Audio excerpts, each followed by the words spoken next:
Buenas tardes y bienvenidos a la Residencia de Estudiantes.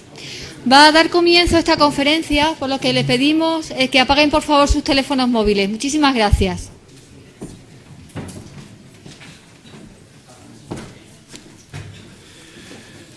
Pues buenas tardes y muchas gracias a todos por su presencia. Les saludo en nombre de la directora de la Residencia de Estudiantes, Alicia Gómez Navarro, que excusa su asistencia. Estamos en una conferencia más del ciclo Matemáticas en la Residencia que organizan conjuntamente el Instituto de Ciencias Matemáticas del Consejo Superior de Investigaciones Científicas y la casa en la que se encuentran ustedes. Es un ciclo que fue inaugurado en el año 2009 y su objetivo sigue siendo el mismo, el acercamiento del conocimiento matemático a la sociedad en general, desde el convencimiento de que las matemáticas son uno de los ejes fundamentales de nuestra cultura y que influye en todas las ramas del saber.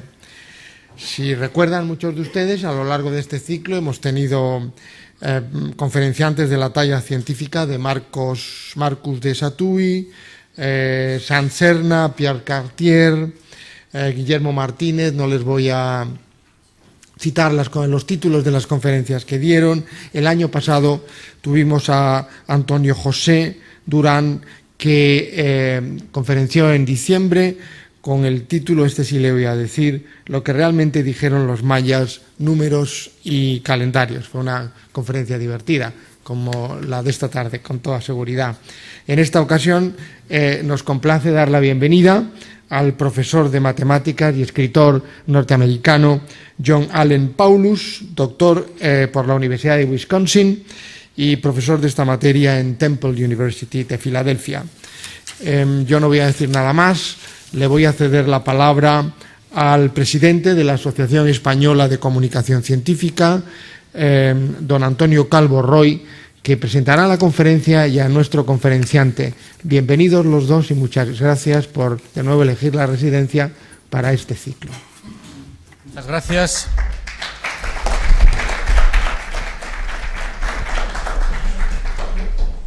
Muchas gracias, buenas tardes, muchas gracias por su presencia, muchas gracias al Instituto de Matemáticas, a la Residencia de Estudiantes y al área de Cultura Científica del CSIC por organizar desde el año 2009 este ciclo de conferencias de divulgación de las matemáticas. Y gracias, sin duda, al conferenciante de esta tarde, a John Allen Paulos. John Allen Paulos es doctor en matemáticas y da clases en la Universidad de Temple, en Filadelfia. Además de sus clases, da conferencias, lo cual dicho aquí y ahora es una tautología. Es columnista de la cadena de televisión ABC, escribe artículos para el New York Times, Scientific American, The New York Review of Books, The Wall Street Journal, Forbes, Nation, Discover, American Scholar y la London Review of Books. Y es también escritor de libros de éxito. El último de ellos es Elogio de la irreligión, pero también ha publicado muchos otros que están todos traducidos. Érase una vez un número, el hombre anumérico, más allá de los números, un matemático invierte en bolsa y un matemático lee el periódico. Todos ellos, insisto, traducidos y publicados en Tusquets. Muchas de sus obras han sido notables éxitos y se han mantenido en la lista de libros más vendidos durante muchas semanas. El del matemático que lee el periódico en concreto está en la lista de Random House entre los 100 libros mejores de no ficción del siglo pasado. Tanto por sus libros como por su actividad divulgadora en general, ha merecido muchos premios y reconocimientos, de los que solo voy a citar uno, el que en el año 2003 le concedió la Asociación Americana para el Avance de la Ciencia, sin duda, la organización de científicos más importante del mundo. Y se la dio por su tarea de divulgador. Y también tiene algo que no es exactamente un premio o un reconocimiento, pero es un poco ambas dos cosas, y es que sobre uno de sus libros la televisión británica hizo una serie. Como digo, además, todo ello con sentido del humor, lo que hace que sus libros sean extraordinariamente entretenidos, además de muy sólidos científicamente. Quizá esto no llame tanto la atención de donde él viene, pero aquí es algo que es bueno hacer constar. Y es bueno también hacer constar que allí, de donde él viene, que un científico haga divulgación de la ciencia no se considera un desdoro, más bien al contrario. Aquí, señor Paulos, no se crea usted que sería muy bien mirado por hacer lo que hace. Aquí la carrera científica es una y la de divulgador es otra, y no parece que se deban mezclar. De hecho, es probable que en su universidad estén muy contentos con sus conferencias y sus libros, pero aquí ni la universidad ni los organismos públicos de investigación tienen una casilla en los proyectos o en los currícula para marcar los trabajos de divulgación. Y de financiarlos ni hablamos. Por eso, no se asombre si alguien le mira de manera un poco rara. Decía que Paulos es un divulgador que usa con frecuencia la herramienta del humor. Y la usa sobre todo porque la acompaña del rigor, de todo el rigor, excepto del rigor mortis. Hace más o menos un año se quejaba en un artículo en el New York Times de que no hubiese científicos en los gobiernos. Y decía, comillas, los políticos, cuyo trabajo es con frecuencia más difícil que el de los científicos, tratan de influir en sus electores, pero padecen la cultura predominante, obsesionada con las celebridades y el dinero. Eso les lleva a emplear trucos retóricos más que argumentos lógicos. Manipulan las estadísticas, usan las cifras como decoración más que como información, desprecian o al menos distorsionan las opiniones de los expertos, chaquetean, inducen a confusión, dan largas y disimulan. No pensé que conocería también España, la verdad, señor Paulos. Pero yo también he hecho trampa en esta cita, porque me temo que en ella se refería claramente a su propio país, y decía que eso pasaba igual entre los demócratas y los republicanos. Y la verdad, no sé si es un consuelo pensar que aquí es igual, es decir, después de todo, no estamos tan mal en España, o al menos no somos una excepción, o al contrario, es aún más deprimente si en Estados Unidos y en todas partes pasa lo mismo. Pero es que esta afirmación la hace viniendo de un país en el que el secretario de Energía, el ministro del ramo, es, desde el año 2009, Steve Chute, Premio Nobel de Física desde 1997. En 1997. Si viera la lista de los ministros de Industria y Energía en España de, digamos, los últimos 10 años, comprendería nuestra desazón. Y he de reconocer que me da un poco de envidia que haya un premio Nobel que sea ministro de algo. Sería bueno que algo así ocurriera en España. Pero primero tendríamos que tener un premio Nobel de Ciencias, lo que no parece fácil ni inmediato. Más bien es una tarea como las historias de su familia que contaba Julio Cortázar, que cuando se aburrían hacían un nudo a un pelo, lo dejaban caer en el lavabo, abrían el grifo y empezaban unos días después a buscarlo.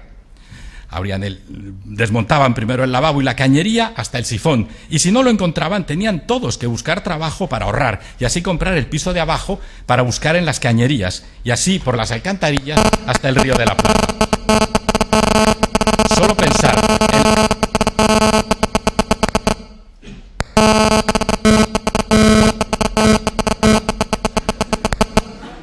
Solo pensar en la cantidad de dinero y trabajo que se ahorraría si lo encontraran pronto, les compensaba todo el esfuerzo. Aquí, en lo que se refiere a invertir en ciencia para poder llegar a tener un ministro premio Nobel, parece que hemos decidido ahorrarnos el esfuerzo desde el principio. Y es que, señor Paulos, está usted en un país que mira la ciencia de un modo tan raro que, excepto en este foro, y hay que decirlo así, y en pocos más, nadie considera que la ciencia sea cultura. Y así, ¿se imagina alguien que en una cena de amigos uno diga, por ejemplo, un profesor de matemáticas, que diga, lee tú el menú, porque yo soy de ciencias y leo mal? Parece ridículo, ¿verdad? Pero sin embargo es un simpático lugar común decir, divide tú, que yo soy de letras. Y estamos hablando de una de las 4 reglas, dividir, que efectivamente quizás sea la más complicada, sí, pero que quien no la sabe no debería alardear de ello. Nadie en su sano juicio reconocería que no sabe de quiénes las meninas. Pero el mecanismo por el que actúa la selección natural pertenece al arcano de los expertos y a nadie le avergüenza no saber ni por asomo de qué va. O incluso negarlo apelando al creacionismo, que sería como hablar de las meninas de Avellaneda. Pareciera, ya que estamos con Cervantes, que el famoso discurso sobre las letras y las armas del capítulo 38 de la primera parte se hubiera decantado definitivamente por las letras, en contra del parecer de Don Quijote. Y es, por cierto, uno de los capítulos en los que acredita tener mejor juicio. Me gustaría, por último...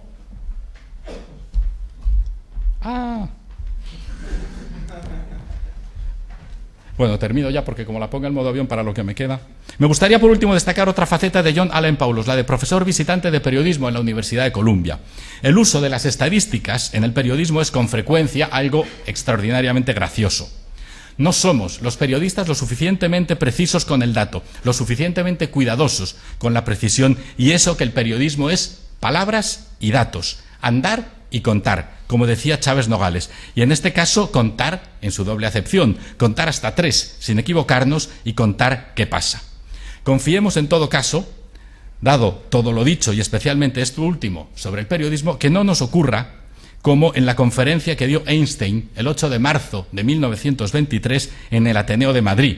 Y pese a que en aquella conferencia en concreto Einstein solo habló de generalidades de la teoría de la relatividad, el trabajo del periodista no fue sencillo. Cito textualmente. Aunque la conferencia que el ilustre matemático dio ayer tarde en el Ateneo tuvo carácter de divulgación científica, lo abstruso del tema, la absoluta falta de aplicación a la práctica, las dificultades casi insuperables de exponer las novedades doctrinales sin apelar al formulismo matemático, y especialmente la circunstancia de que el expositor, que piensa en su idioma nativo, que es alemán, se viera obligado a ir improvisando una traducción al francés, hace poco menos que imposible reseñar fielmente las explicaciones del conferenciante.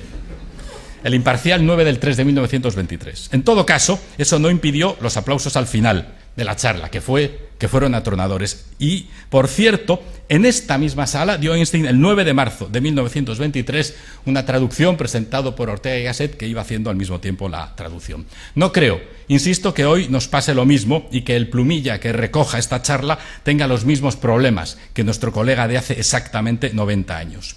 Esas diferencias, creo, nos va a hablar hoy John Allen Paulos, de la lógica matemática y de la lógica narrativa. Termino como empecé, agradeciendo al Instituto de Matemáticas, a la Residencia de Estudiantes y al área de Cultura del CSIC esta velada de hoy, dándoles también, como no, las gracias a todos ustedes y, desde luego, al profesor Paulos. Adelante. Okay.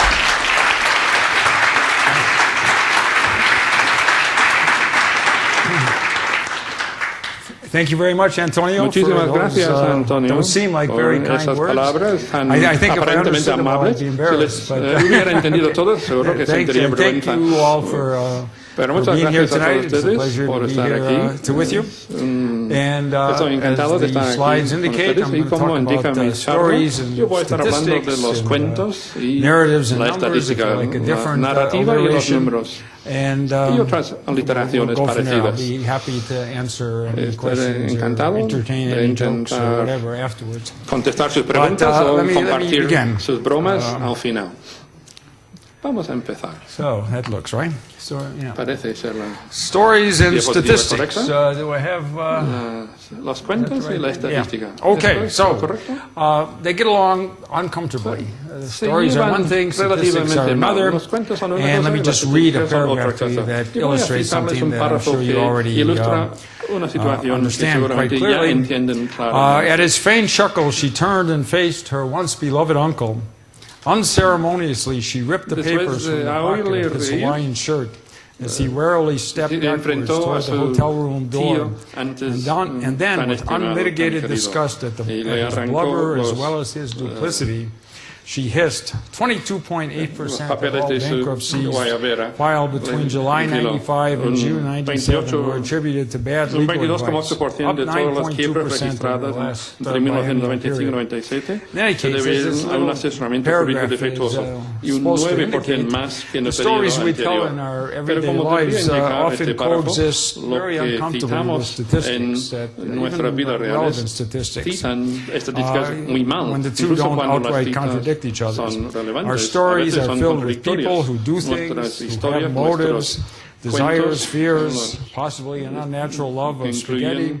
The particular circumstances and las situations realidades loom large in personales any description of them. en- And statistics, y on sus the other hand, circunstancias are rarely personales agents. forman una parte importante de Anybody who todas does estas something. estadísticas But only personales. En la demographics, estadística general de laws, verdad processes, no hay particularities agentes, and no hay details personas, are solo usually dismissed as demografía, unimportant. There's a similar leyes generales uneasy y procesos. complementarity between Los detalles literature and no se science consideran in the general importantes. one.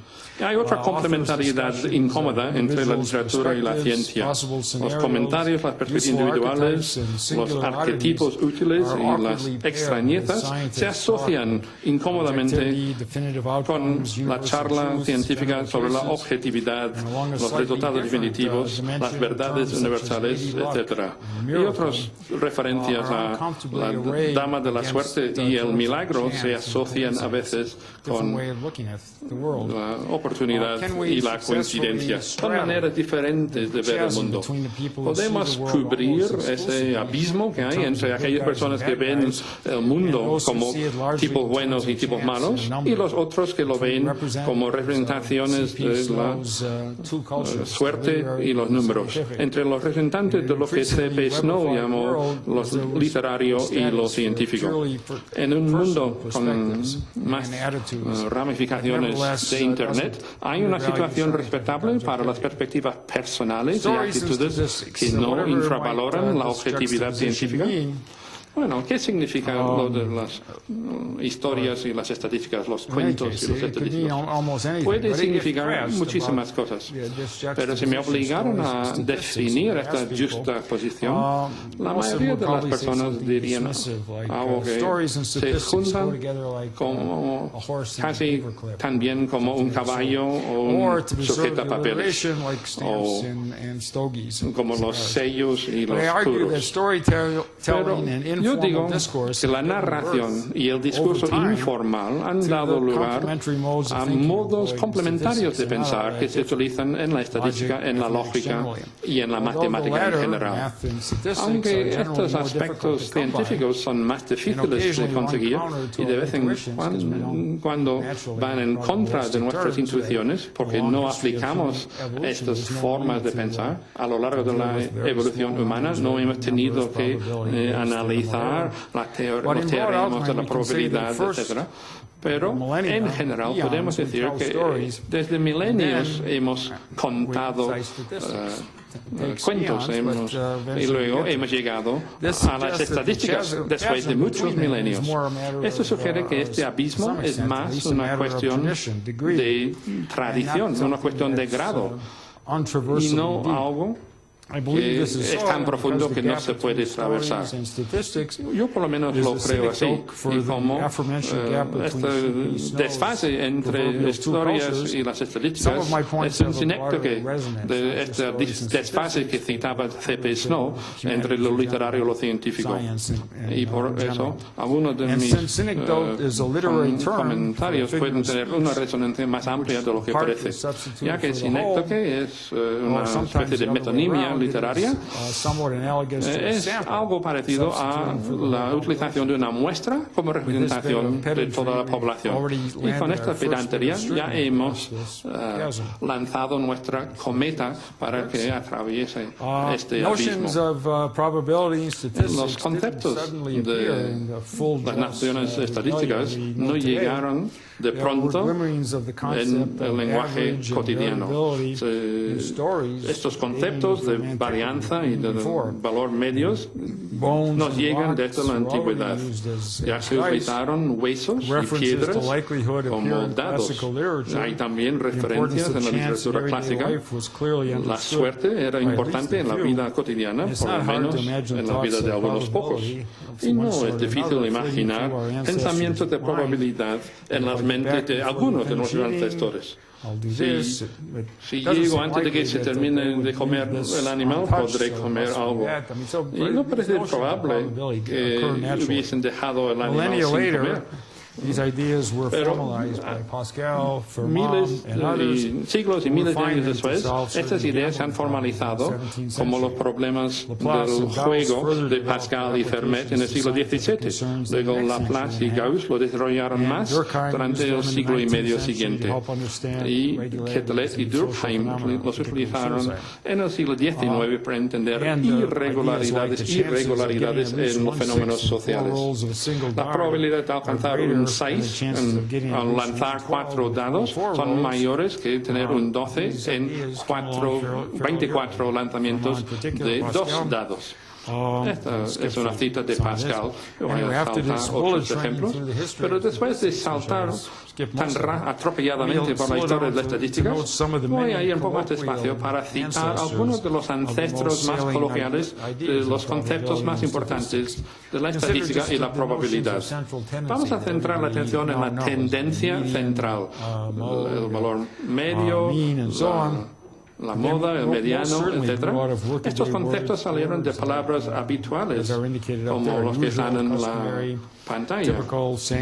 Lo usual, lo costumbre, típico, lo mismo, regular, estándar, etc. Es difícil imaginar los seres humanos prehistóricos, incluso sin vocabulario, que no tuvieran algún concepto rudimentario de estas entidades. Las tormentas, los animales, las piedras que recurren con mucha frecuencia llegarían a un concepto de la repetición de las recurrencias. Y al examinar los precursores de estos conceptos de varianza estadística, variación estándar, voy a intentar separar mis hojas de papel para poder seguir. Estos precursores naturales son en inglés palabras como infrecuente, peculiar, raro, singular, extremo, original, etc. Incluso en inglés decimos más allá, que explica las distribuciones que van más allá de lo normal. Estos son todos precursores, estos términos son todos precursores de los términos más formales que estudiamos en las universidades. La probabilidad misma está presente en expresiones como la buena fortuna, la suerte, la chiripa, lo aleatorio, los dioses. Y hay otras posibilidades. Y hay que tener la mente abierta a narrar una historia. Eso casi garantiza un concepto de probabilidad. Algunos historiadores juzgan por su facilidad de probabilidad. Y también hay que analizar la cuestión de las muestras fundamentales de las estadísticas, la instancia, el ejemplo, la observación, y luego también hay que combinar las cosas, los correlacionados, y en inglés por lo menos tenemos la palabra asociación, conexión, vínculos, etc. Y palabras afines en español. Pero hay otras ideas estadísticas con precursores parecidos, aunque sean menos conocidos. Así que somos todos estadísticos, aunque nunca hayamos estudiado. Todos sacamos conclusiones acerca de una persona a partir de una pequeña muestra. Conocemos a una persona en una charla durante 2 minutos y creemos que le conocemos. Así que la idea de muestreo está implícita en la idea de que las primeras impresiones son importantes. Y luego tenemos estadísticas y otros conceptos parecidos en diferentes campos de las matemáticas. Ahora, definiendo a Wally, eso significa que no hay limitaciones muy estrictas en la utilización mundana de estas expresiones. El cómico Stephen Wright habla de visitar una tienda de ropa y anuncia que busca una talla extra mediana. No tiene sentido esa talla. Y podría ser incluso muy molesto, molestísimo. Pero como al final no hay nada común en el sentido común. Y los otros contemporáneos dicen que el sentido común es el menos común de los sentidos. Y tengo que darle la razón en ese sentido. Y la gente no suele asociar los conceptos formales de la estadística que se estudia en las universidades y nuestro entendimiento informal de esos conceptos. Se consideran que los números vienen de otro ámbito y no son la destilación o resúmenes de nuestra narrativa habitual.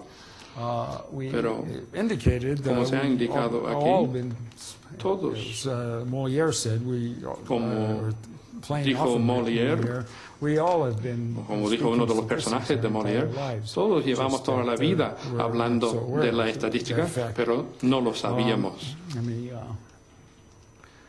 move on. Oh, no, this is okay. Let's see here. Vamos a pasar. No, esa es la What's important, one important aspect of es un statistics when you aspecto study it in importante school, de la in estadística college, in al high school, whatever, estudiarlo en el is instituto o that, en la universidad, it's too etcétera. often just Es the que formal presentations, the formal resulta que rules, una if there are presentación correlation formal y coefficients, normas y hay plug into Bayes theorem or coeficientes de whatever. correlacionados que But, se more tienen que importantly, enchufar it's the en informal un understandings teorema, that pero hay que lograr un entendimiento And the other way informal around, stories de cómo funciona. provide a Y context for las narraciones, los cuentos nos dan un contexto para las estadísticas. Pero el contexto es necesario, pero como se puede ver aquí, en la pantalla, si queremos definir a una persona, a Wally, hay muchas maneras de definirles. Si viene de un país donde 45% de los ciudadanos comparten un rasgo, entonces hay un 45% de probabilidad de que Wally tiene este rasgo. O podría figurar como parte de una etnia con el 80% de ese rasgo en esa región. ¿Cómo se pueden reconciliar esos dos datos? O pertenece a un grupo y solo el 25% de los miembros de ese grupo comparten este rasgo. Así que las conexiones entre estas descripciones son complicadas y no realizamos estas conexiones. ¿Cómo podemos definir Wally? Lo utilizó este personaje como un ejercicio de describir a las personas en general. Pero el resultado es que sea cual sea la descripción que seleccionamos, indica más nuestros prejuicios, que ilustra más nuestro pensamiento que lo que es el personaje de Wally. Las historias como el contexto para la estadística. Sin este contexto, sin antecedentes, alguna indicación de la procedencia de las estadísticas, es imposible evaluar su validez. Si nos interesa saber el número de personas sin techo en Madrid o el número de casos de violencia doméstica, depende de dónde vienen las cifras que citamos. ¿Vienen de las denuncias policiales? Serán unas cifras muy pequeñas. Si son de estudios académicos, habrá definiciones más amplias y las cifras serán elevadas. Y si provienen de las notas de prensa de grupos con sus propios intereses, las cifras serán incluso más elevadas o más bajas de acuerdo con la ideología del grupo. Sin conocer el origen de los números, es muy difícil interpretarlos adecuadamente. Y como digo, en otros sitios se pueden considerar que los números son más que decorados, que atrecho.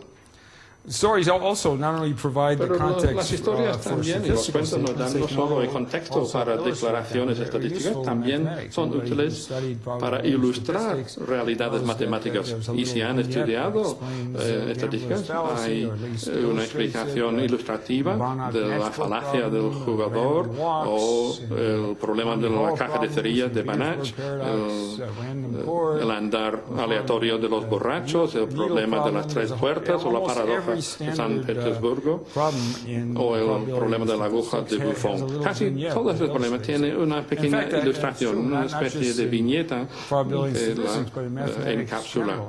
Y eso es muy bueno también para no solo la estadística, sino para las matemáticas en general, porque para contar esas historias ayuda a entender las matemáticas. No tiene por qué ser estadísticas, o puede ser en cálculo, ecuaciones diferenciales, topología, y se puede hablar del caos o diferentes dinámicas, pero si hay muchas anécdotas, muchos cuentos de este tipo, da un contexto a los estudiantes y permite que los algoritmos tengan vidas, porque sin estos contextos los algoritmos no son muy interesantes. Y muchas veces se pone demasiado énfasis sobre los algoritmos y conocimientos aprendidos de memoria.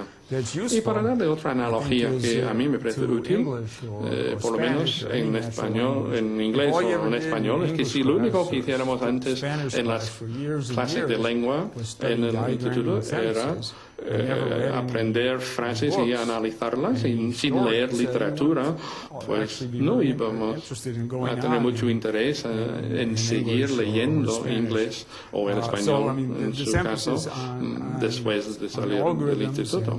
Así que ese énfasis docente en los algoritmos y en las reglas está mal orientado. Es como si alguien dijera, es usted un mecanógrafo excelente, debería escribir una novela. ¿Ah, sí? ¿Por qué? Escribir una novela y saber escribir a máquina no tienen mucho que ver. Quizás sería útil, pero no es necesario, y hay que entender un ordenador para hacer matemáticas, utilizar algoritmos. Pero la matemática es una manera de pensar y escribir una novela es otra manera de pensar. Pero a veces hay un enfoque miope sobre estas habilidades de bajo nivel que son importantes, pero no es lo más importante. Voy a saltar un poco más adelante. Simplificadores frente a los complicadores. Los cuentos tienen muchas propiedades que no gozan las estadísticas, diálogo, muchos trucos literarios en vez de enunciados desnudos. Tienen lenguaje metafórico y abierto, pero la estadística y la matemática es muy exacto, muy preciso y demasiado literal a veces. Y eso es un problema. Pero necesitamos los dos aspectos.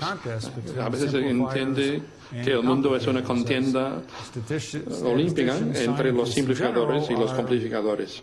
Los científicos intentan simplificar el mundo, y son los narradores, los novelistas y los humanistas en general que nos complican nuestra visión del mundo. Y eso es algo bueno, porque sin cuentos tenemos la triste paráfrasis de los versos de Coleridge: datos por doquier, pero ningún pensamiento.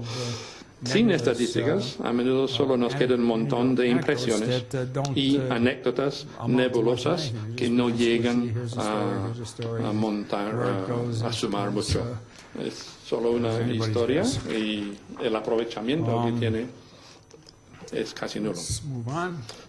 Pasemos a la siguiente. A veces esta es la elección que tenemos que hacer. Es la diferencia entre las narraciones por un lado y los números y las cifras por otro lado.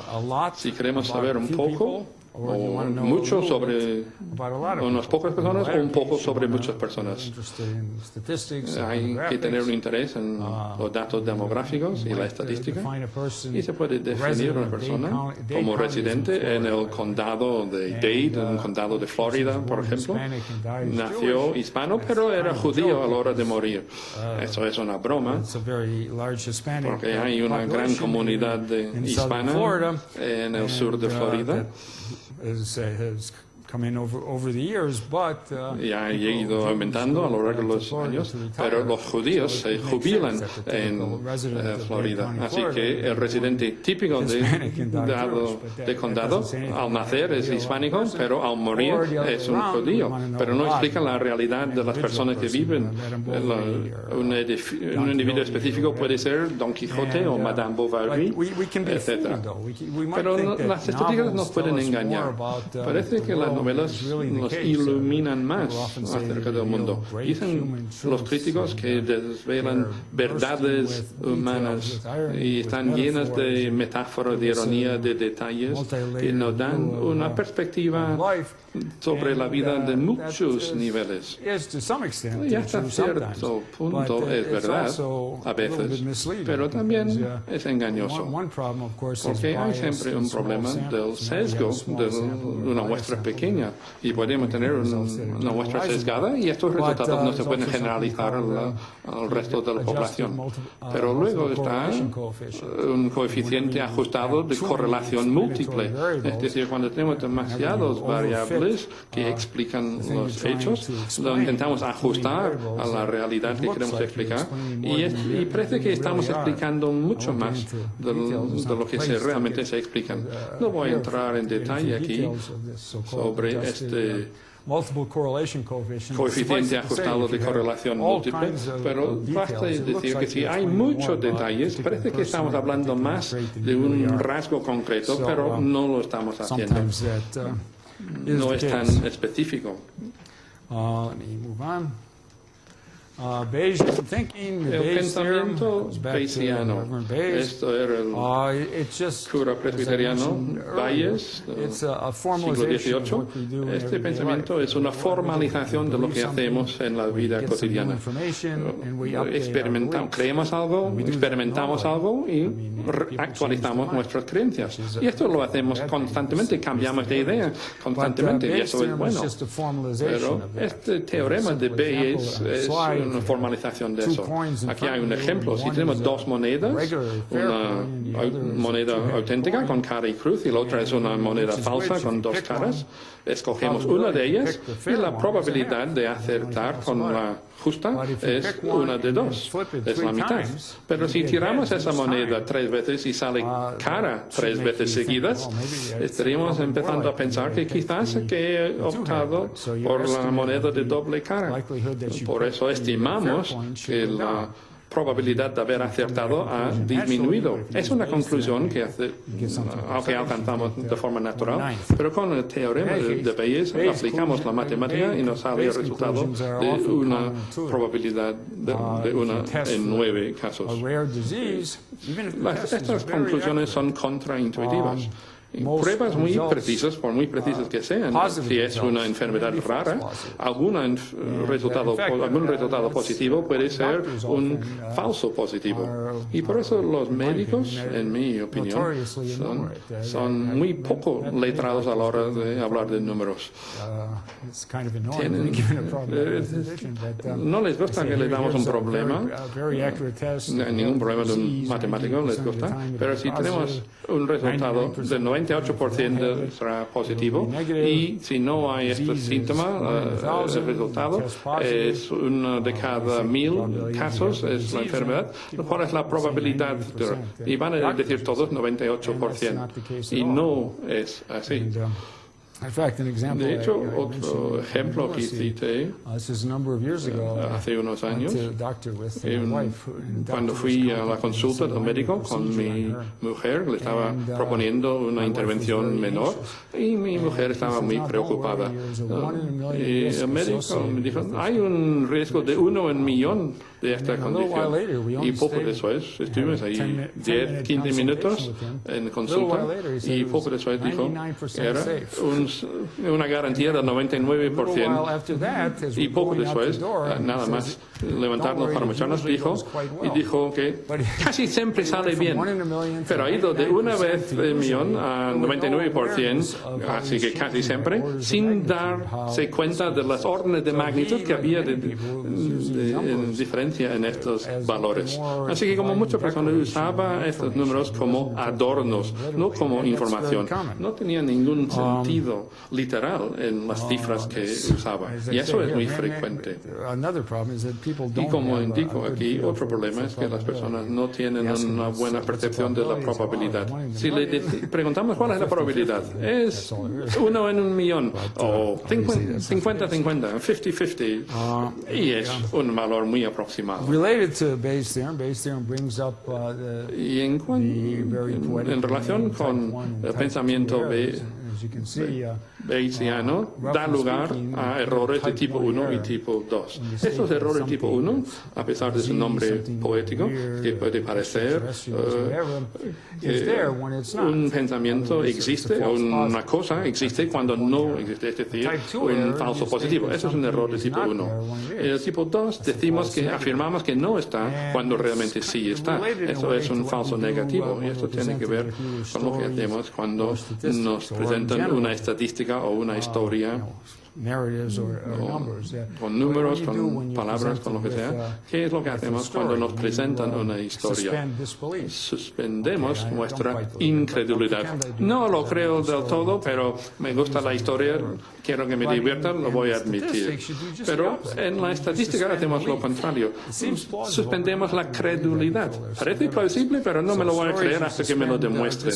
Así que con la narración suspendemos la incredulidad y en la estadística hacemos lo contrario, suspendemos nuestra credulidad, nuestra disponibilidad a creer. He ido para atrás. And these are symptomatic of different mindsets. Y estos reflejan las diferentes mentalidades de las personas. Estos son una exageración, es decir, que las personas que les gustan la diversión no les importan los errores falso positivo, y a estas personas les gustan más los cuentos, las historias, a las estadísticas. Y a los que les gustan la realidad misma, los estadísticos y los científicos, que no les importa hacer un error de tipo 2, un falso negativo, seguramente preferirían las estadísticas a los cuentos. Y si seguimos con estos estereotipos, los científicos cautos somos más propensos a cometer errores de tipo 2, mientras que los cuentistas más animados, ojalá no sean periodistas, son más susceptibles a cometer errores de tipo 1. Exagerando, los científicos predicen 3 crisis de cada 5, pero los narradores predicen 9 de cada 5. Así que esta es la diferencia entre el 63,419538624,5% de nosotros que consideramos que una cifra da más adorno y no reconocen que ese verdadero porcentaje acabo de inventármelo sobre la marcha. Y eso tiene mucho que ver con lo que hacen los periodistas. Pero la intersección entre la estadística y la narración ocurre en diferentes aspectos de la psicología. Uno de estos aspectos es la ley de Murphy. Como conocerán, la ley de Murphy, hay que esperar que todo se malogre. Pero realmente, esto es un caso de autobombo. Si esto es así, siempre me pasan estas cosas a mí, siempre me sale mal todo, es porque yo soy una persona muy importante en el mundo. Pero no, por la mayoría de las personas, las cosas negativas son más frecuentes que las cosas buenas. Si tenemos 10 pares de calcetines en el armario y la lavadora se traga 6 calcetines, ¿cuántos pares completos van a quedar? A lo mejor tenemos suerte, los 6 calcetines perdidos representan 3 pares y nos quedan 7 pares completos, o pueden tener la mala suerte de que solo queden 4 pares completos. Es más probable que solo queden 4 pares completos, 100 veces más probable, pero eso no es... esto no significa que nadie da un calcetín por su bienestar, que realmente pensar que estamos sometidos a la iniquidad del universo es un poco exagerado. Otro aspecto interesante de la psicología es la falacia de la conjunción. Y como se indica en este ejemplo, cuando vamos narrando, cuando contamos una historia, damos muchos detalles y estos detalles ayudan a hacer la historia más creíble, es más plausible, parece más interesante, más coherente. Habrá ocurrido de verdad, pero estos detalles hacen que sea más plausible, pero menos probable, porque la probabilidad que un montón de detalles sean ciertos es inferior a la probabilidad de un rasgo concreto. ¿Qué es más probable? ¿El senador Pérez le gustan los lujos y las mujeres ajenas? ¿Cuál de esas historias es más probable? ¿Que haya recibido una contribución ilegal de un seguidor durante la campaña? ¿O como alternativa, que lo ha aceptado constantemente y hace muchos viajes con una chica atractiva que trabaja en su despacho. Cuanto más detalle hay, mayor plausibilidad, más creíble es la historia, pero menos probable es que sea cierta. Y esto es solo uno de los trucos cognitivos que tenemos. La confirmación de eso es que tomamos una decisión que pensamos que es cierto, buscamos razones para garantizar o confirmar que esta decisión es cierta y ignoramos, hacemos caso omiso de los factores que nos contradicen. Es decir, nos anclamos a la primera cifra, a la primera conclusión, tanto si tiene que ver con la realidad o no. Hay un estudio muy repetido en los artículos y entrevistamos a mucha gente. ¿Cuál es la población de Turquía? Y me dicen, pero antes de decírmelo, dime si piensa que es más o menos que 240 millones de personas. Y la mayoría de las personas van a decir es inferior a 240 millones. Y luego apuntan una cifra, pero las cifras variarán, pero la cifra media de todas las cifras es 180 millones. Y tenemos otro grupo y entrevistamos a otro grupo. ¿Y cuál es la población de Turquía? Y antes de darles dime si es más o menos de 5 millones. Y muchos dicen que es más de 5 millones. Y luego apuntan sus valores, sus estimaciones. Variarán mucho, pero variarán 12 a 15 millones. Es decir, se anclan cerca del primer valor que oyen, tanto si tiene que ver con la realidad o no. Pero lo asombroso, de verdad, es que con este mismo experimento, si lo planteamos a un tercer grupo de personas, ¿cuál es la población de Turquía? Pero antes de decírmelo, y saca un disco, y en la circunferencia de este disco hay números, 5 millones, 240 millones, 360 millones, lo que sea. Pero antes de darme su estimación de la población de Turquía, lanza la aguja en el disco. Primero dime si la población es más o mayor o menor que es la cifra indicada por el disco. Y lo asombroso es que la gente sigue con esa cifra, sigue anclada con esa cifra. En los primeros casos, esta persona me hace una pregunta sobre Turquía y no sé nada de Turquía, él sabrá, será mayor o menor. Pero el disco no sabe nada de Turquía, pero el valor sigue siendo tan aceptado, esto es el efecto del anclaje, la gente se ancla con un valor irrelevante. Hay muchas ilustraciones matemáticas también. Si definimos el factorial de 10, por ejemplo, ¿cuál es la estimación del factorial de 10? Y 10 por 9, por 8, por 7, etcétera, hasta 1, pero no le damos tiempo para calcularlo. La estimación que dan por el factorial de 10 en estos casos sería muy superior, así lo planteamos en un grupo y lo definimos 1 multiplicado por 2, por 3, por 4, hasta 10. Y se supone que el ancla en el primer caso era 10 y el 1 en el segundo caso. Es una característica cognitiva que tiene un papel. Y el grado de precisión innecesaria también tiene un factor que tenemos. En un museo que dice que el dinosaurio de esta exhibición tiene 200 millones y 9 años. Y alguien dice, ¿cuánto lo sabes? Es que la explicación es clara. Tenía 200 millones cuando yo vine aquí a trabajar hace 9 años. Hay muchos otros trucos cognitivos y todos hacemos estos errores. Y es lógico. Y eso hace que la aplicación de la probabilidad sea muy complicada. Y la coincidencia también son muy importantes entre las historias y las estadísticas. En la vida real existen las coincidencias. Toda la vida. No voy a poner una cifra sobre el número de coincidencias, pero casi siempre son coincidencias sin significado. Pero en las estadísticas significan algo, porque escasean, pero no en las historias.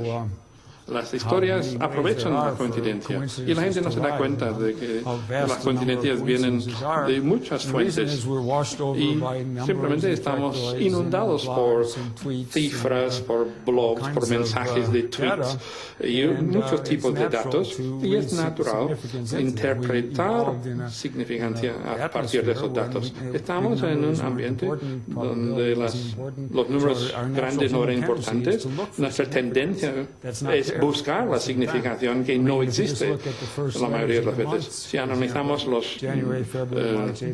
letras iniciales de los meses en inglés, vemos que cuando llegamos a agosto, septiembre, octubre, noviembre, tenemos el nombre Jasón, o los nombres de los planetas. Nos salen Saturno, Urano, Neptuno y Pluto. Bueno, Pluto ya no debería estar, pero nos sale el Sol, el Sun, S-U-N en inglés. ¿Esto tiene significación? Ninguna. Es una ocurrencia. One thing about coincidence is that always Y acerca de la coincidencia que siempre me choca es que la gente siempre dice que tú eres matemático, ¿qué es la probabilidad de que esto que haya ocurrido debería haber ocurrido? Y la respuesta es siempre muy pequeña, pero esta no es la pregunta adecuada. ¿Cuál es la probabilidad de que algo parecido a eso, otra catástrofe, otro acontecimiento parecido, y normalmente la probabilidad de algo parecido es muy alta? Así que la probabilidad de que se repita es una pequeña. Pero como he dicho, la mayor coincidencia más asombrosa de todas sería la ausencia total de coincidencias. Es francamente imposible de creer. Y lógica diferente. Eso es algo que distingue claramente entre los narradores y los estadísticos. La lógica matemática es extensional.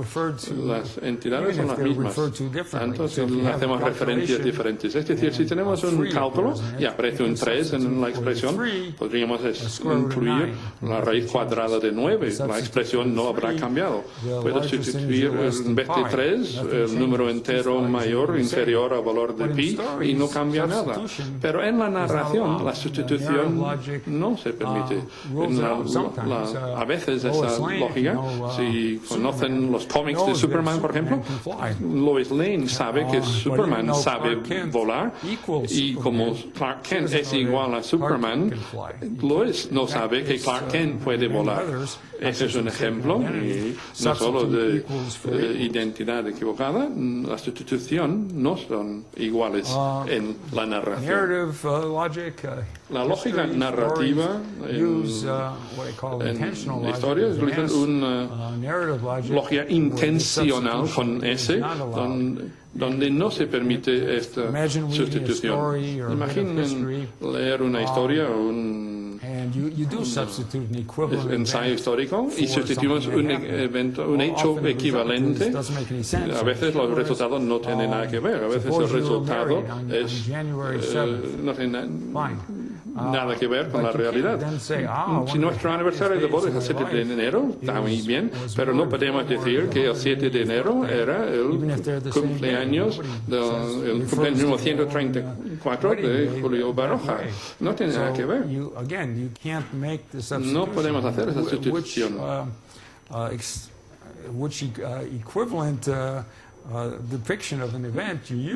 Sea cual sea el evento que utilizamos para ilustrar la realidad, depende de nosotros mismos, al igual que cuando escribíamos a Wall-E. La referencia no es la misma para todos los individuos.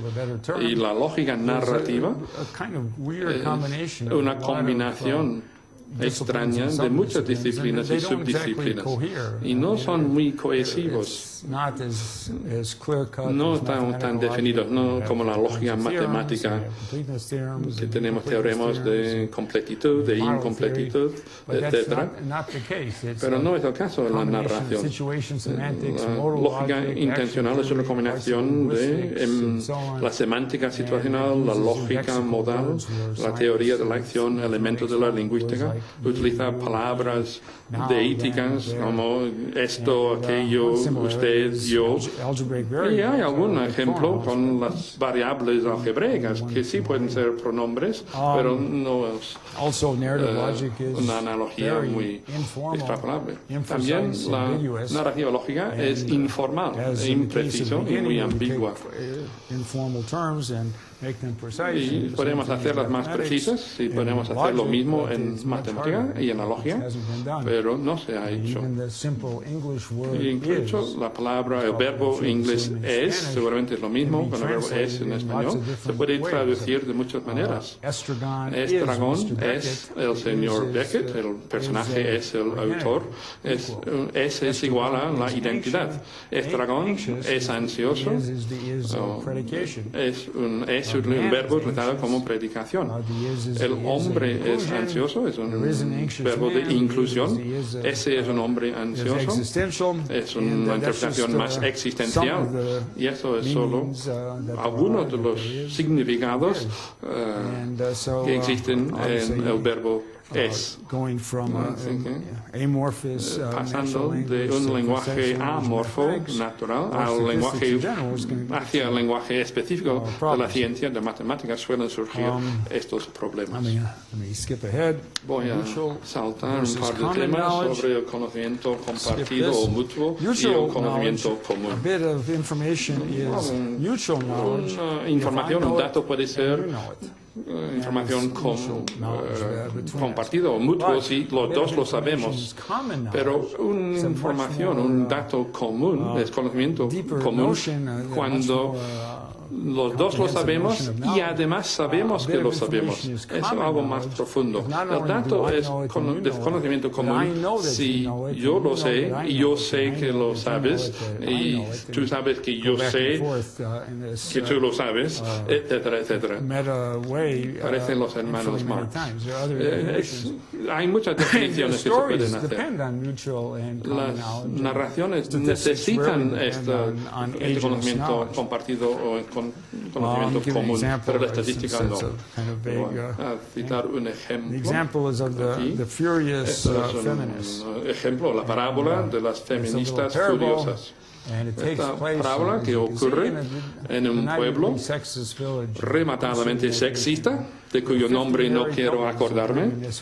Hay 50 parejas casadas en este pueblo y cada mujer se entera enseguida si el marido de otra mujer ha sido infiel, pero nunca se da cuenta de si su propio marido le ha engañado.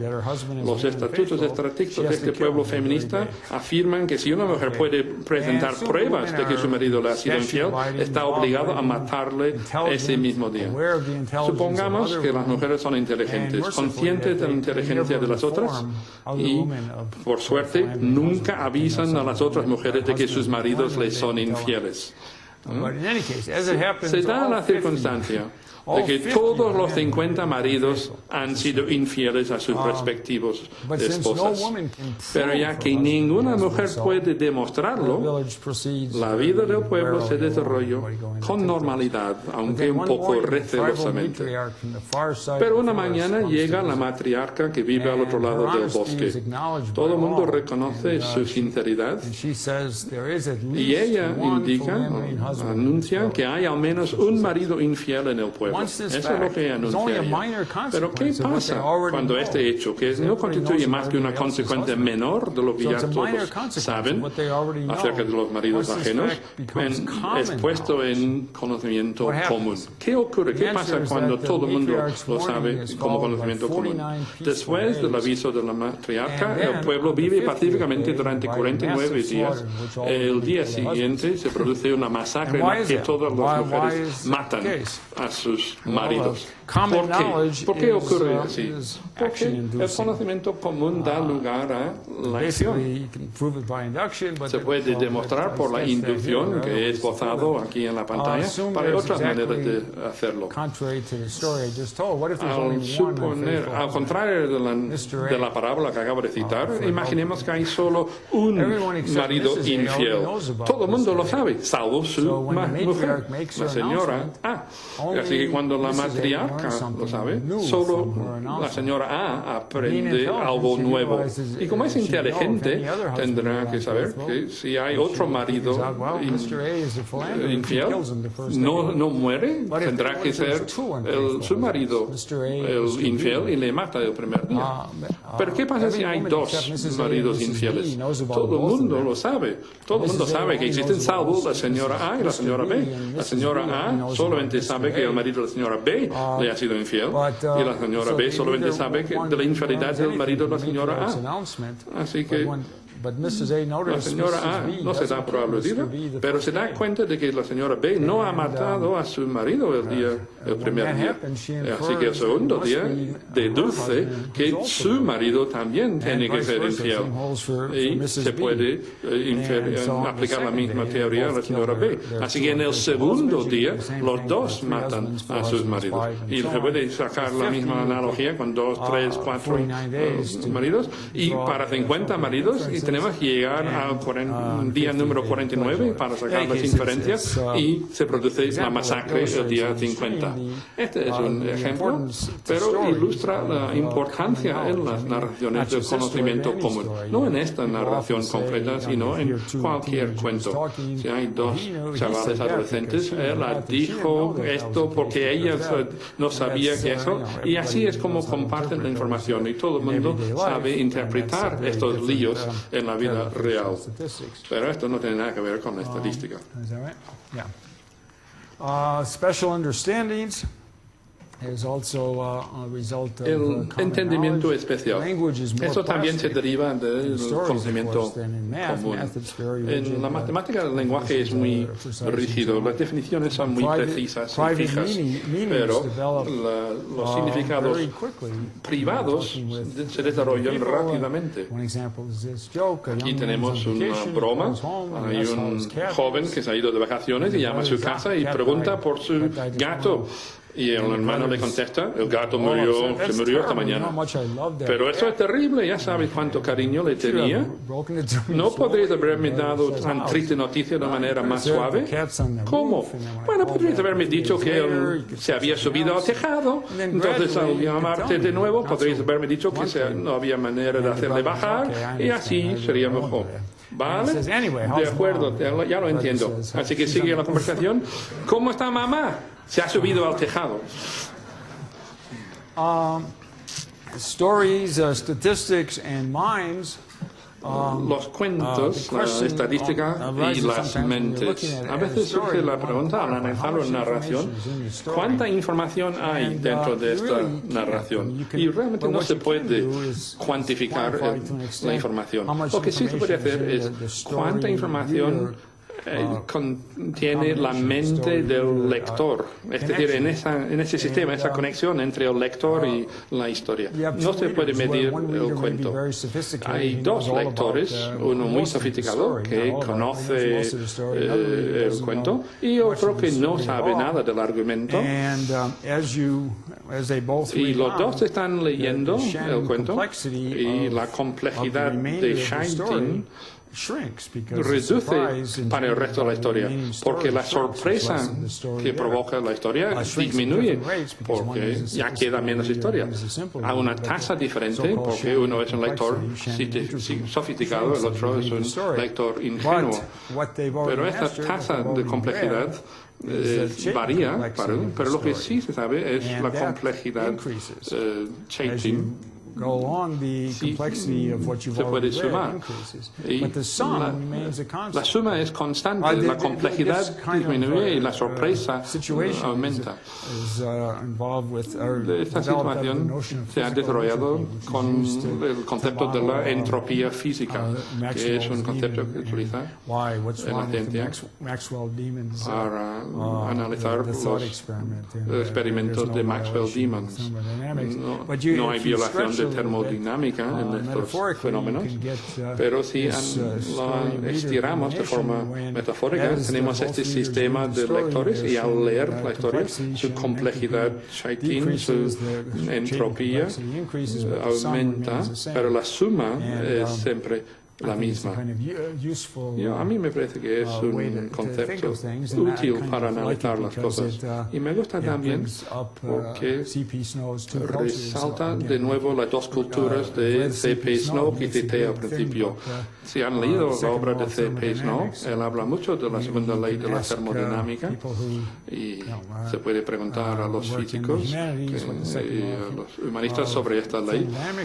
Y los humanistas no sabrán cuál es la segunda ley de la termodinámica y lo dirán con orgullo, pero si lo preguntamos a estadísticos y a matemáticos que consideran que Cervantes y Shakespeare, pero no se enorgullecen de no poder citar Cervantes, pero en C.P. Snow dice que hay una diferencia de culturas, una diferencia de clases. Y esa es la analogía de la segunda ley de termodinámica. Se puede desarrollar esta analogía más, pero sería muy complicado ahora. Así que, en conclusión, un cuento y una definición. La conclusión es que todavía hay un abismo entre las dos culturas, entre la narrativa en este lado, las letras, y los números y las estadísticas en otro lado. Pero es útil y provechoso construir puentes para cruzar ese abismo. Hay muchas entidades y mucho más de lo que creen las personas. Hay esfuerzos humanos y muchas semejanzas.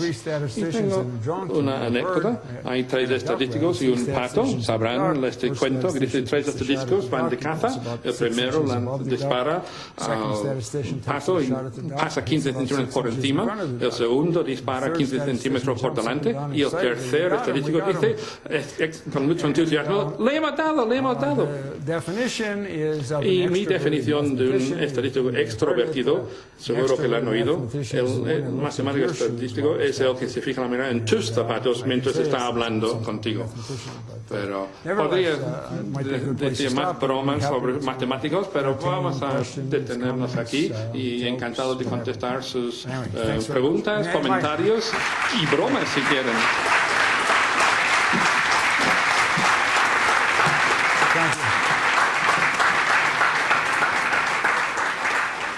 And my apologies for being so ignorant of Spanish. Disculpas por saber tan poco español. I'll sit down there if you Me voy a sentar aquí y encantado de contestar sus Es preguntas. estadísticamente improbable que no haya preguntas, así que adelante. Tenemos 15-20 minutos, yo creo. Estadísticamente la primera suele tardar más que las siguientes y al final, en cambio, se acumulan. Así que adelante.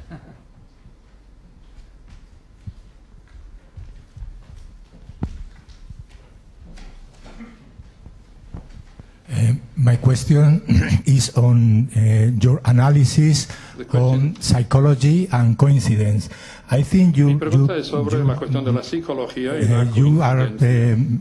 your analysis is very true that with this analysis many pseudoscience Porque con este tipo de análisis justify muchos themselves.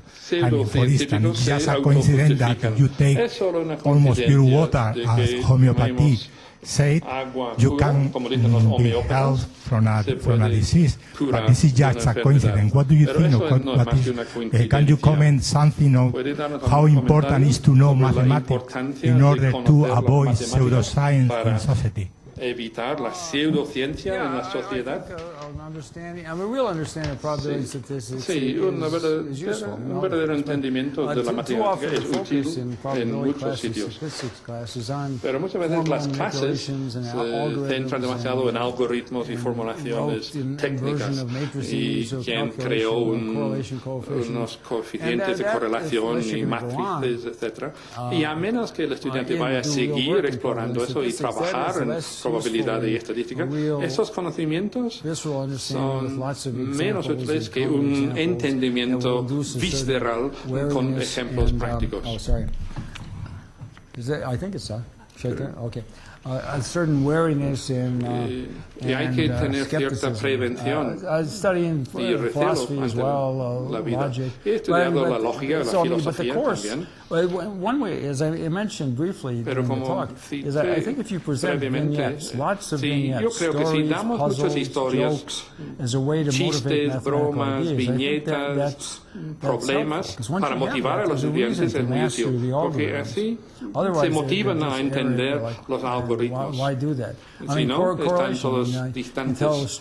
Con la correlación, por ejemplo, ¿por qué ocurre que los niños con grandes pies tienen mejor ortografía? Se ha estudiado en muchas escuelas y los niños con grandes pies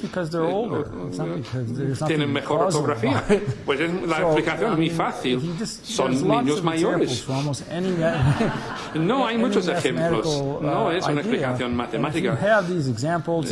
Si sacamos esos ejemplos y problemas y bromas y rompecabezas, los estudiantes pueden desarrollar un escepticismo sano.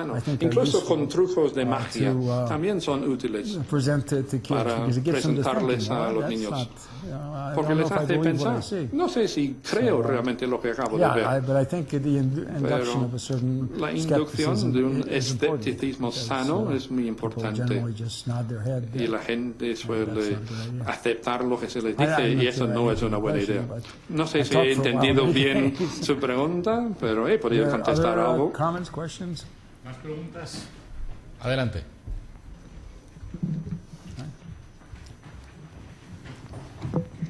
Sí, vamos a ver. Yo he entendido en el momento de su exposición que la complejidad de una narrativa depende de la actitud del lector. Hay lector más ingenuo o más complejo, y en función de esa interpretación la narrativa se hace más o menos compleja. Sin embargo, a continuación dice que hay una analogía entre la narrativa y la entropía física, de tal manera que a mayor entropía o mayor complejidad de la narrativa supone mayor entropía.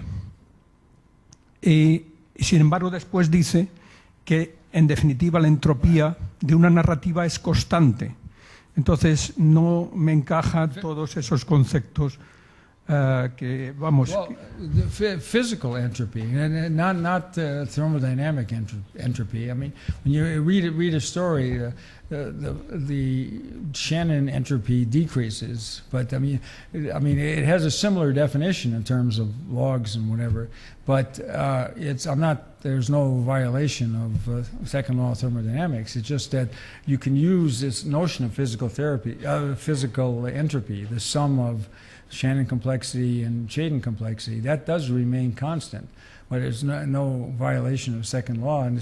But you can use that same thing to show why Maxwell's demon does not violate the second law as well. I mean, he opens up a little door, it flies through, and it gets hotter and hotter, so it looks like he's doing work, but the cost of that is scrambling his brain, and once his brain has to be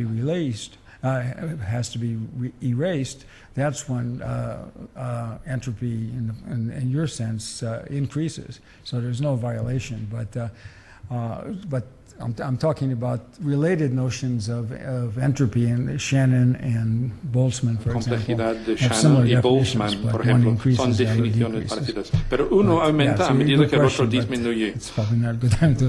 Es una buena pregunta, pero lamento que la respuesta no es tan buena.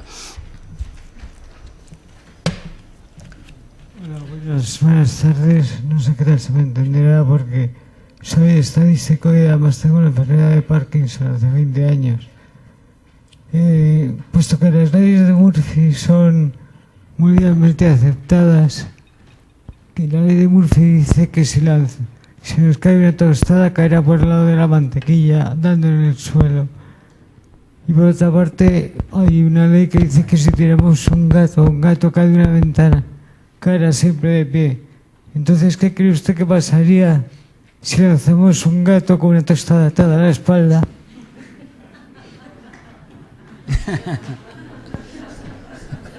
Gracias. You got me there.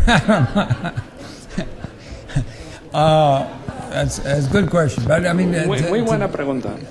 But it is consistent with what I said about. I mean, Pero not también the latter es part, coherente. which, you know, is unsolvable. Bueno, la respuesta, la pregunta es incontestable, pero como usted mismo ha dicho, la experiencia nos dice que siempre cae con la cara, con la mantequilla para abajo. No es siempre, pero nos acordamos más. Igual que nos acordamos cuando el gato llega, cae sobre los pies, no cuando se muere por caer sobre la cabeza. Tenemos por tendencia natural una memoria muy selectiva. Tenemos un sueño concreto acerca de un choque en un coche y mi primo segundo murió hace poco en un accidente de coche, pero no nos acordamos de los miles y decenas de miles de sueños que tenemos. Pero yo no tengo respuesta para ese experimento de la tostada y el gato, pero lo pensaré. ¿Más preguntas?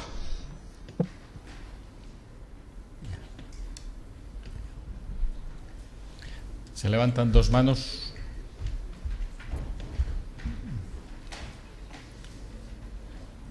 Sí, yo quería preguntar por las formulaciones elegantes en matemáticas. ¿Por qué tantos fenómenos físicos nos parecen elegantes a la hora de formularlos? Podrían ser perfectamente ordinarios, podrían resolverse de una manera burda y, sin embargo, el hecho de que incluso sea elegante tiene cierta capacidad de fascinación y de que eso esté en el buen camino, que sea cierto. ¿Cómo explica esa elegancia, ¿no?, que tienen las matemáticas?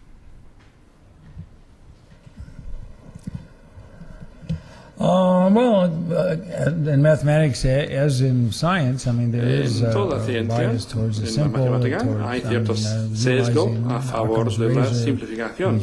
Por ejemplo, la navaja de Occam, si podemos explicarlo de forma sencilla, es una explicación mejor que una explicación rocambolesca o más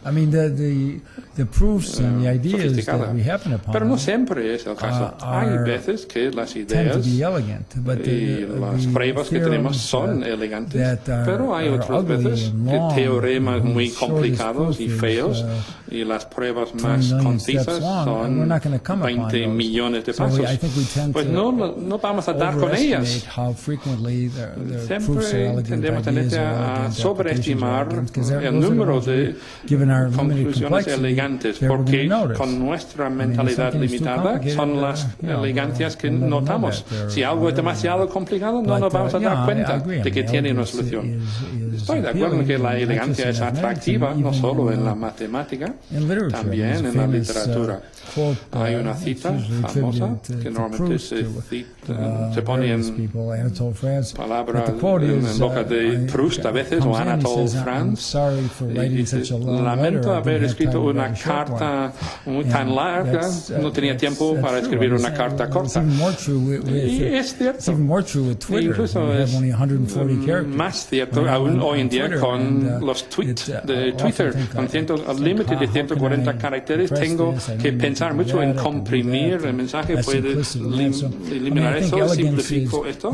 Y la elegancia es importante, no solo en la matemática, sino en la literatura. No me gustan las cosas que parecen eternas, incluidas las respuestas mías.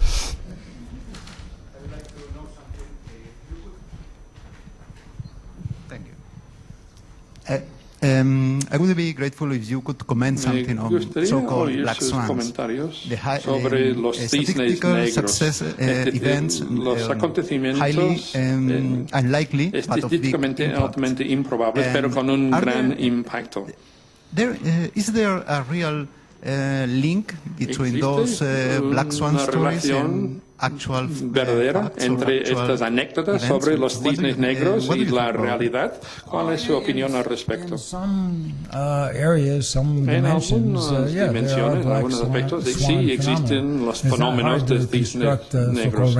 No es difícil construir una variable aleatoria de probabilidad que, de tal modo que el 99% el resultado sea positivo, pero el 1% negativo. negativo, bajará el valor esperado a un nivel negativo, porque es un impacto tan negativo. Pero hay fenómenos bursátiles, y se está refiriendo a ese terreno con los cisnes negros, donde los acontecimientos negativos suelen tener impacto muy negativo, porque la descripción adecuada de estos acontecimientos no siguen la distribución gaussiana de la estadística normal, sino que siguen una ley de potencias. Y cuando hay ley de potencias, siempre tendremos unas colas mucho más gruesas al final de la distribución. Y esas colas más gruesas son acontecimientos muy grandes, tanto positivos como negativos al final de la distribución. Así que el fenómeno que está describiendo se caracteriza mejor con leyes de potencia, sea la frecuencia de las palabras o el tamaño de las ciudades. Entonces sí pueden surgir fenómenos de cisne negro. Y eso es una de las quejas principales de Talim, o casi su única reclamación, es que los estadísticos y matemáticos siempre utilizan las mismas herramientas. Siempre hablan de la ley de grandes números y la tendencia central y describen las cosas con una distribución normal. Y a veces no resulta adecuado. Y según Talim, con mucha frecuencia no es adecuado. Así que hay algo en ese argumento, pero lo cita quizás demasiado o otras personas, porque un nombre como cisne negro es un nombre muy atractivo, la gente lo quiere aplicar para todo. Lo mismo con los efectos cuánticos. A veces utiliza este término con exceso, porque la gente parece que son muy listos al decirlo, pero lo dicen equivocadamente. A mí me gustaría saber su opinión. Como divulgador de la ciencia, los libros de ciencia, sus libros, son puentes entre las dos culturas de las que hablaba de Snow. Pero siempre hay un sesgo, supongo, y los lectores son gente que está predispuesta, que tiene ya cierto interés por leer esos libros de divulgación, sean de matemáticas o de cualquier otra ciencia. ¿Hasta qué punto las nuevas tecnologías, y en concreto Twitter, donde usted está presente, puede ayudar también? Son muchos puentes más pequeños, más breves, puede hacer que esas diferencias entre las dos culturas que se aproximen. ¿Es Twitter un montón de puentes en un solo puente? It's hard to say. I mean, es muy difícil definirlo. Sí existe el problema de estar predicando al coro, es decir, que estamos explicando las cosas a personas que están por lo menos abiertos a ciencia, sino conocedores de la ciencia, y es mejor llegar a las personas que no tienen ningún interés. En Twitter, por ejemplo, podría seguir a estas personas. Tengo 9.000 personas que me siguen a mí en Twitter, y Justin Bieber tiene 20 millones y Lady Gaga tiene 15 millones, así que no puedo competir.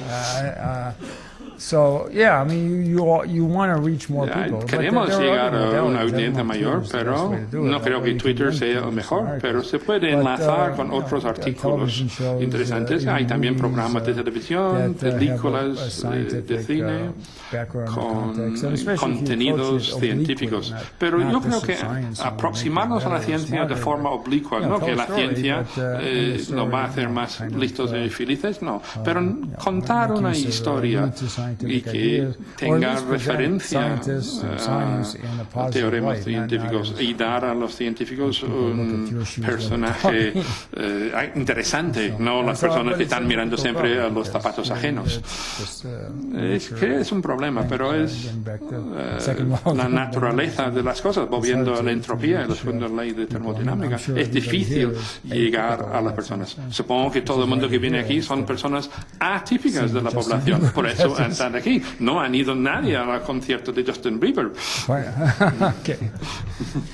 Con más o menos la misma gente que aquí. Pues, si no hay más preguntas, muchas gracias a todos ustedes por su presencia, sin duda. A la Residencia.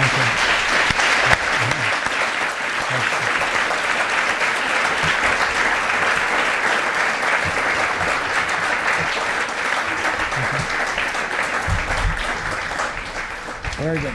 Okay, thanks for a really kind introduction. Well, it's better than Okay.